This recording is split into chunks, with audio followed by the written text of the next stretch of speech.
Today's story comes down to one word: forgettable. That's what a guy named Nate's fiancée called him. Calm, certain, almost kind about it, like she was finally doing him a favor by being honest. She told him people only showed up to events because of her, that without her pulling him along, he was basically invisible in any room. So Nate said, "Good to know," went to bed, and the next morning started the most unbothered little experiment you've ever seen. He stopped going places with her. No blowout, no speech, no drama. Just stopped showing up. And within 1 week, her entire social circle quietly let her know exactly how backwards she had it. That part's my favorite. My fiancé said, "People only invite you because of me. On your own, you're forgettable." I replied, "Good to know." That week, I stopped going anywhere with her. 3 days later, one of her closest friends pulled her aside. "I'm Nate, 29. About 3 months ago, I was still engaged to a woman I'll call Brooke. 2 years together, 6 months engaged at the time, everything fell apart. And before you picture some big dramatic situation, it wasn't. No cheating, no nuclear fight that made the problem suddenly obvious. This was slower than that. A quiet drip of something I barely registered as a real issue until she finally said it out loud in a parking lot at 10 at night on a Friday. I'll be upfront.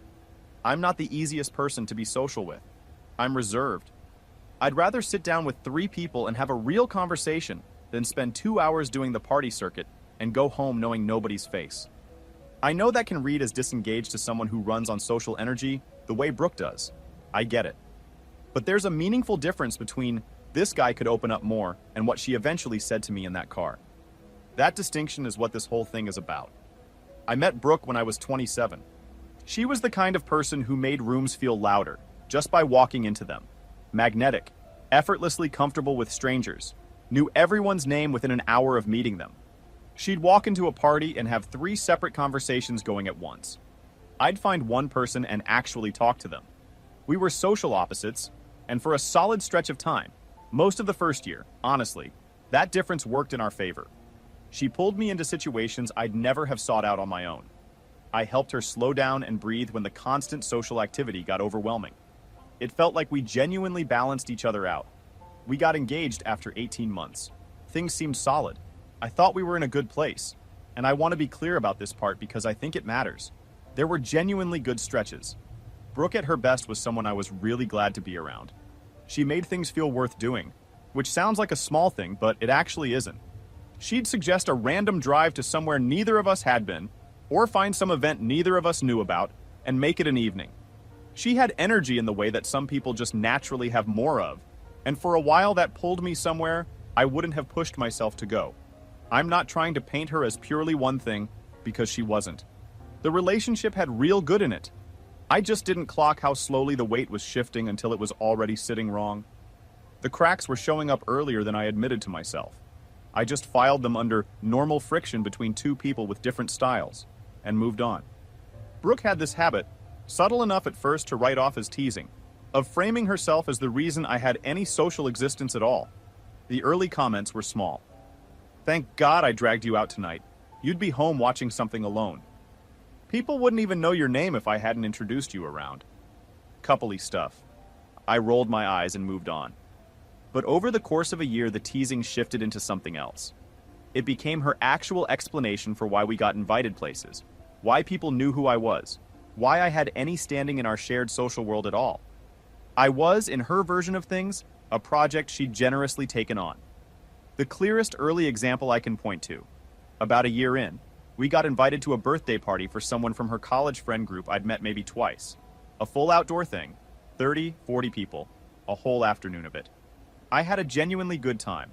I ended up in a corner of the patio with 2 guys talking about some hiking trail they'd done, stayed in that conversation for probably an hour, walked away knowing those 2 people a little better than I did walking in. Thought nothing of it. On the drive home, Brooke said, "You know people only include you in conversations because you're with me, right? They'd never know to talk to you otherwise." I told her that wasn't what happened at the party. She said she was just being realistic. I dropped it. That was the pattern. I'd have what felt like a normal interaction with a person. She'd reframe it as something she'd made possible. Over enough months, that kind of drip wears on you in ways you don't notice, until you actually stop and look at the watermark it left. About 4 months before everything went sideways, we were getting ready to go to one of her coworkers' birthday dinners. Nothing huge, a group of 12 or so at a place downtown. I was putting my shoes on, and she turned to me mid-earring and said, "Make more of an effort tonight.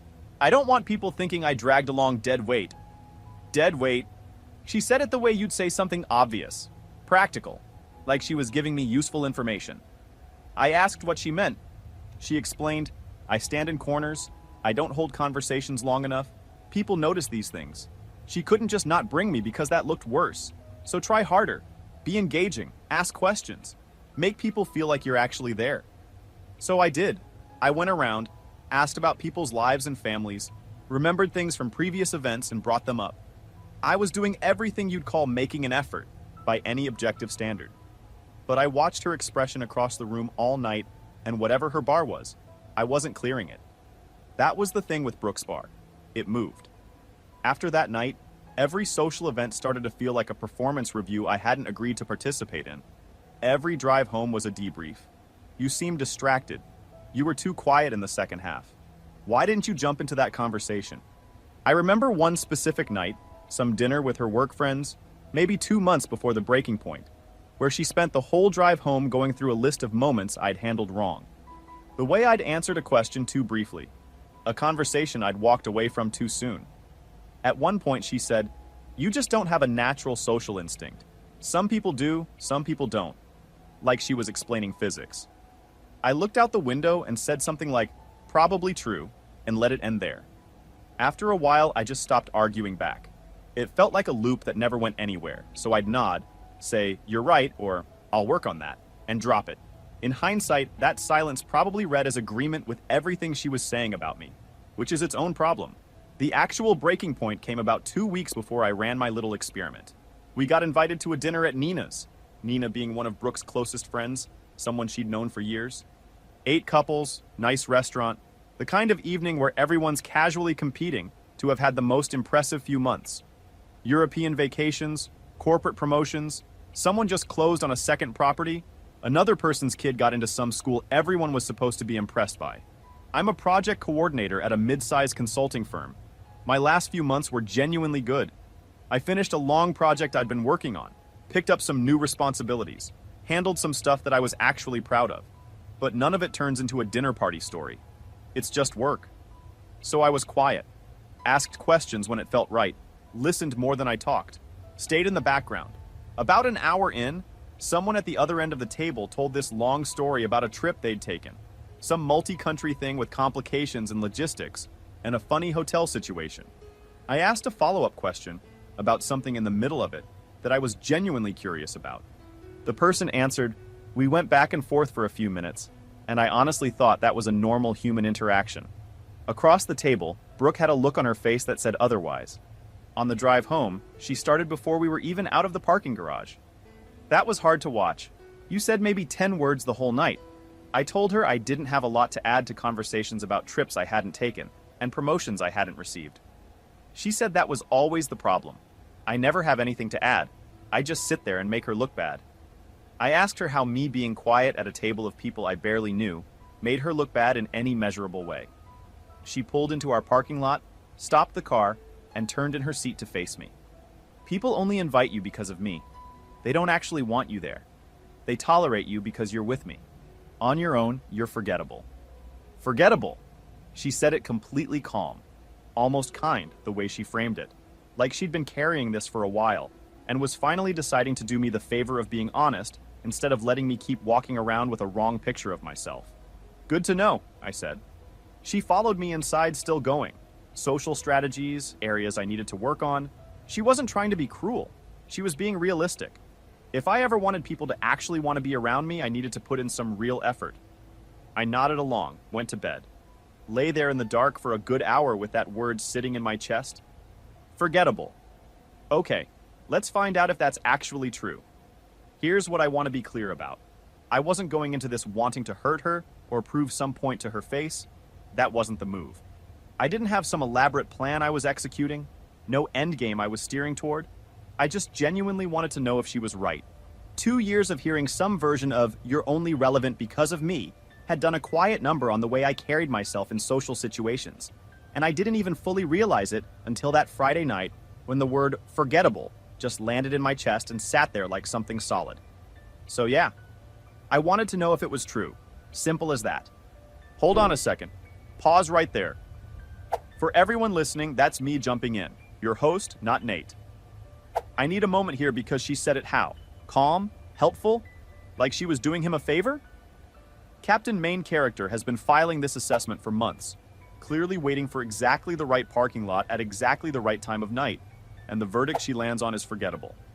Not, I wish you'd open up more. Not, you can be hard to read sometimes. She went straight to forgettable, then followed him inside to hand out social improvement tips. The audacity on this woman could power a city grid. Anyway, watch what Nate does with this.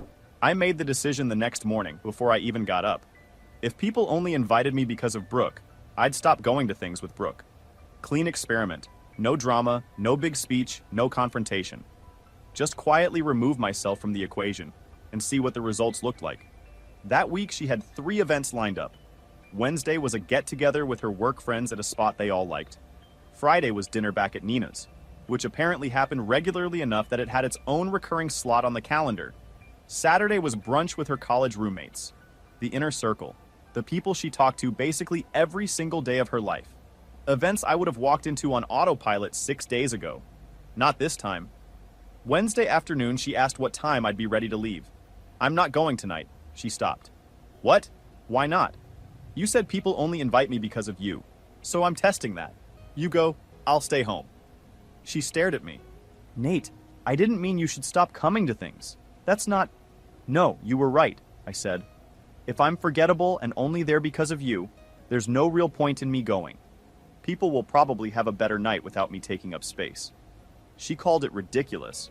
I said maybe, but at least I was being forgettable at home where it wouldn't embarrass her. She grabbed her stuff and left around 7. I made some food, read for a while, went to bed without really tracking the time. She came in around 11, moved through the apartment quietly, and that was it. We both went to sleep without either of us bringing it up. Side note, I keep getting the order slightly off every time I tell this story. Wednesday was the work thing. Thursday was just a normal quiet evening at home. Friday was Nina's dinner. Doesn't change anything, just bugs me when I mix it up. Friday, same conversation with different details. You're not coming to Nina's? Nah, you said people just tolerate me because of you. I'd rather not be tolerated. She pushed back a little harder this time. People were going to ask questions. She was getting tired of this. She'd said what she said and didn't think I should be blowing it into something it wasn't. I told her I wasn't blowing anything up. I was taking her at her word. If my being there added nothing and people only put up with me because I came attached to her, my absence shouldn't register at all, right? That's literally what forgettable means. She went.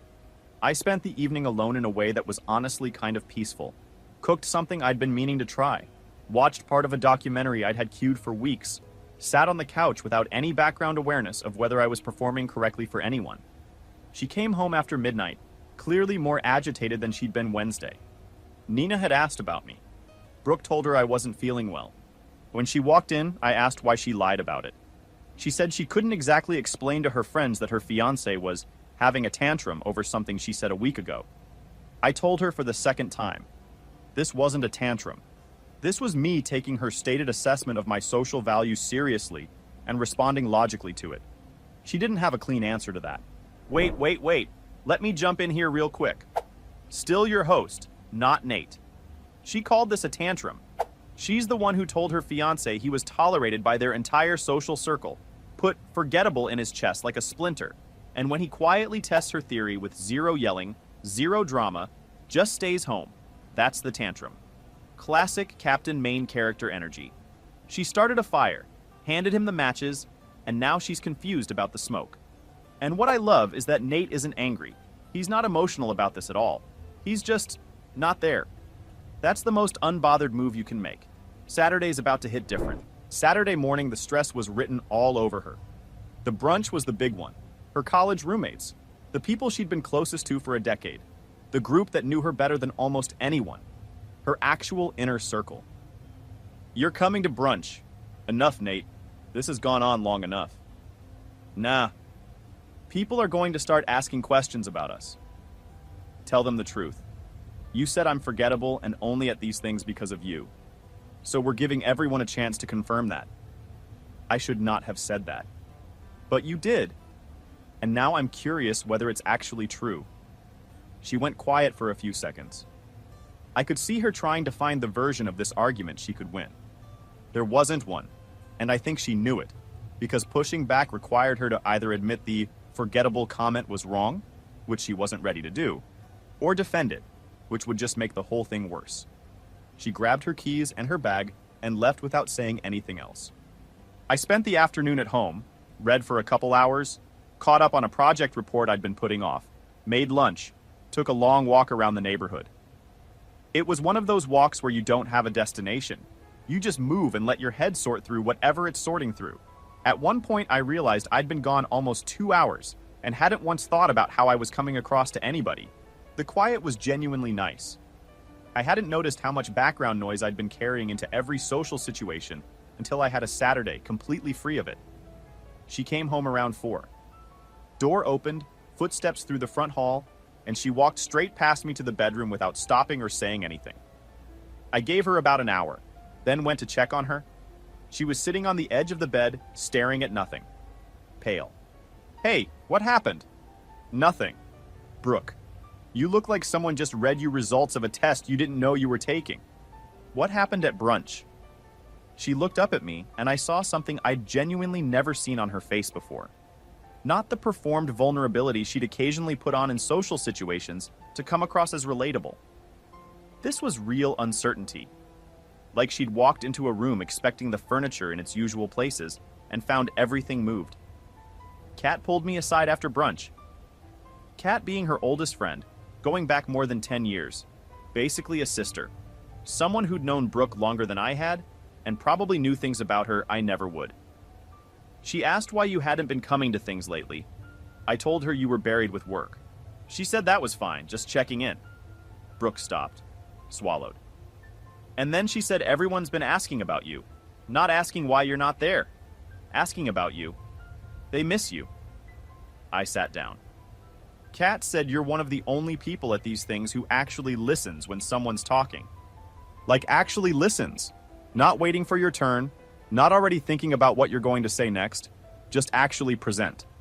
She said you remember details people mentioned months ago and bring them back up later. She said you don't try to turn every conversation into a competition. Brooke's voice had gotten quiet, and then she asked if I'd said something to make you stop wanting to come around. Room got pretty quiet for a moment. What did you tell her? I lied, said it was work stress. She exhaled slowly. She didn't believe me. She said if I was making you feel like you didn't belong at these things, I was making a serious mistake. And then she explained why. Long pause. Apparently, people have been talking to each other for months about how I dominate conversations, how I redirect everything back to myself, how I visibly check out when someone else's story isn't impressive enough for me. And then, she stopped, looked down at her hands. They said they're glad when you're around because you balance me out, that when you're there, they actually enjoy themselves. How long has Kat known this? A while, she said. She just didn't know how to bring it up until now. Brooke's voice went somewhere smaller. She said she almost said something at Christmas. I let all of that sit there. So when you said people only invite me because of you, I was completely wrong, she said quietly. About all of it. They invite me because I'm your fiancé. You're the one they actually want there. I didn't say anything to that. There wasn't really a response. I went to the kitchen, got a glass of water, stood at the counter for a while. Not doing anything with it, just standing there. I kept coming back to one specific thing Kat apparently said. That people had been quietly talking about this for months and never brought it up to Brooke directly. And what I couldn't fully shake was the realization that I'd been on the receiving end of a 2-year version of the same dynamic. She'd been telling me something consistently. I'd been absorbing it without real pushback, and it had settled into me in ways I didn't even fully recognize. The difference is she'd been saying it about herself, positioning herself above me, and her friends had been quietly watching her do it and not saying anything. Nobody said anything until I stopped showing up and gave them a specific reason to. That's the detail that stayed with me longest. Pause. Just pause. For anyone who needs it spelled out, this woman spent 2 years telling her fiancé he was forgettable. Built her whole self-image around being his social gateway, the reason he existed in any room worth being in. Walked into that brunch expecting the usual. Friends, good time, herself at the center of it. And her own people quietly let her know the room's actually more alive when he's there. I've seen ego trips end in a lot of ways. I've never seen one get canceled by a college friend over Saturday brunch. The floor just dropped out from under Captain Main Character. And Nate literally just stayed home. The next few days were tense in that specific way where two people are carrying the same heavy information and neither one knows how to pick it up. Brooke tried to act normal. She wasn't pulling it off. Wednesday, she went to the work thing alone. Came back 2 hours later looking genuinely deflated, sat down at the kitchen table, and told me Diane had asked about me. Diane being one of her work friends I'd apparently been having some running back and forth with for months about a fantasy novel series. She had a recommendation she'd been holding on to for the next time I was around. I sat there actually trying to remember a sustained conversation with Diane, and couldn't land on anything I'd think of as significant. I thought I was just being friendly at those events, asking questions, showing interest, that normal stuff. Brooke looked at me for a second, then said something I've thought about a lot since. That's the whole thing. You don't realize when you're connecting with people. You think you're just being polite. But people feel like you're actually present with them. I never noticed it because I was always too focused on making sure the room was paying attention to me. That landed. Thursday was just quiet. We moved around each other without much to say. I worked later than usual. We made dinner together without really talking through it. Watched something neither of us paid attention to, went to bed. That specific kind of post-revelation quiet where you're both processing and neither of you is ready to start the next conversation yet. Friday morning, I woke up to a text on my phone from Nina. Not from Brooke, directly from Nina herself. She said she knew I'd been buried in work stuff lately, but they were doing a small dinner the following week, and she'd really love it if I could make it. No pressure at all, she said, but she mentioned I was missed and wanted me to know the invite was specifically for me. I showed it to Brooke over coffee. She picked up the phone, read it once, then read it again. Set it back down on the table. Said, "You should go, without me." I asked what she meant by that. She sat back in her chair, and something in her posture just lowered, like she'd been holding something up and let it go. "I think it means I've spent 2 years telling you that you're only interesting because of me, when the real truth is, I'm only tolerable because of you." That was the most honest she'd been since the parking lot. Later that same afternoon, Kat sent Brooke a longer message. Brooke got it, sat with it for a while, then came and found me in the living room and handed me her phone without saying anything. The message was the kind of blunt that you can only write to someone you've loved long enough to stop padding things. Kat laid it out fully. How Brooke talked over people at these events. How she'd steer conversations back to herself within a couple of sentences. How she'd visibly go flat when someone else's story didn't hit some unspoken threshold she had in her head. It wasn't mean. It was just very, very specific. The kind of specific that only comes from watching someone closely for a long time. And then the line that hit hardest? The only time you're actually bearable at these things is when Nate's around. He softens you, makes you actually listen. When he's not there, you're exhausting. Brooke stood there while I read it. I read it twice. Handed the phone back. "That's harsh," I said. "It's honest." She looked at the phone for a moment, then set it face down on the coffee table. "And I've been doing the same thing to you, telling you you're forgettable. When really, I think I was scared that people might like you more than me." I sat there for a second. "How long have you thought that?" She didn't answer right away. "I don't know. A while." I told her I needed some time to think. She nodded. I sat on the couch for a while without doing much of anything useful. "Hold on, also let me lay this out clearly." Nina texted Nate directly, not Brooke. Nate. And Kat, basically a sister, someone who's loved Brooke for over a decade, sent a message calling her exhausting without him. That's not one person having a rough day.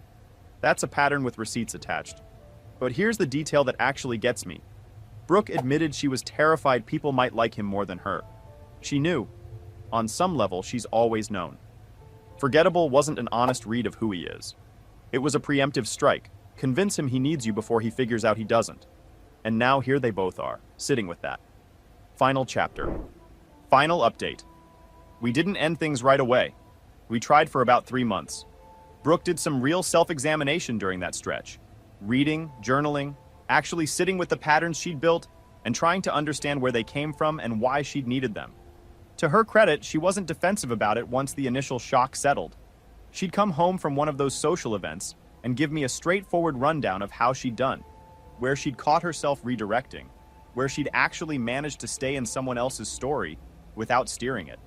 I don't want to be dismissive of that effort because it was real. I started being clearer about what I'd accept from her, both in private and especially in front of people. Clearer lines, more direct conversations. We had some of the most honest exchanges of our entire relationship in those 3 months, which is its own kind of sad. It took her own social circle essentially issuing a report card for us to actually talk straight to each other. But 3 months later, we both knew the math wasn't going to hold. She'd spent 2 years slowly wearing away the way I saw myself in social situations, telling me I was tolerated, invisible, only valuable because of her proximity. And even with genuine effort and real behavioral change on her end, I couldn't get forgettable out of the walls. The word just lived there. And for her part, she couldn't fully move past the fact that her social circle preferred me without her there. Not with bitterness, at least not openly. Just with this specific quiet sadness that didn't have anywhere useful to go, and that kept resurfacing at moments you can't plan around. We called off the engagement in March, as quietly as we could manage. About as clean as 2 people can make it when the foundation turns out to be one person's insecurity sitting directly on top of the other person's slowly eroded sense of worth. Here's the ironic part, and looking back, it's almost funny. After we called it, the invites kept coming. Nina's dinners, Diane's book thing. I went, as it turned out, and it was clear pretty quickly that she and I had genuinely built a real ongoing conversation over 2 years of these events. One she cared about enough to have a specific recommendation saved for me. We spent about 40 minutes talking through it at the first dinner I went to after the split, and I walked out of there thinking, this is what I've apparently been doing this whole time without realizing it. Game nights with people who started as Brooke's co-workers, and somewhere along the way became people I actually knew. A couple of hiking things with the guys from that birthday party, where Brooke had told me nobody would have talked to me without her engineering it. They texted me directly, asked if I was still doing trail stuff. I was. We went twice. They weren't inviting me out of awkward loyalty to Brooke or some obligation they felt stuck with. They were inviting me despite her absence, not around it. One of them mentioned, completely unprompted, no context, that the vibe at these things felt more relaxed now. I didn't know what to do with that information. Just nodded, filed it somewhere quiet.